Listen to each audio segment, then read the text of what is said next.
Я подумал, что это будет хорошее достижение для поступления в университет, так как университеты рассматривают не только твою успеваемость, а также твои достижения. И я считаю, что эта медаль даст очень хорошую возможность для поступления в университет. Я участвовал в программе на протяжении 6 месяцев.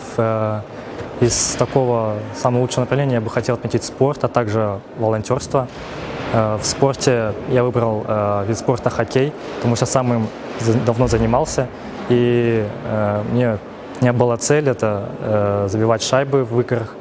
Также программа дала какой-то толчок в достижении этой цели, а также улучшила мою игровую способность и какие-то навыки. Также хотел бы отметить волонтерство, так как это очень полезный навык в человеке.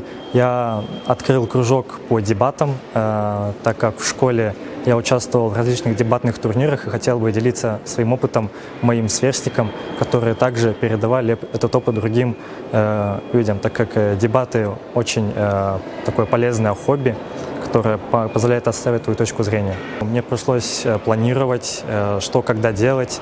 Это очень сильно развивает тайм-менеджмент. Я бы очень сильно рекомендовал участвовать всей молодежью, так как действительно эта медаль является таким высшим достижением среди молодежи. А также те, кто будет участвовать, я бы порекомендовал выбирать именно те хобби, те направления, которым вам самим очень сильно нравится. Это упростит выполнение ваших работ и отчетов.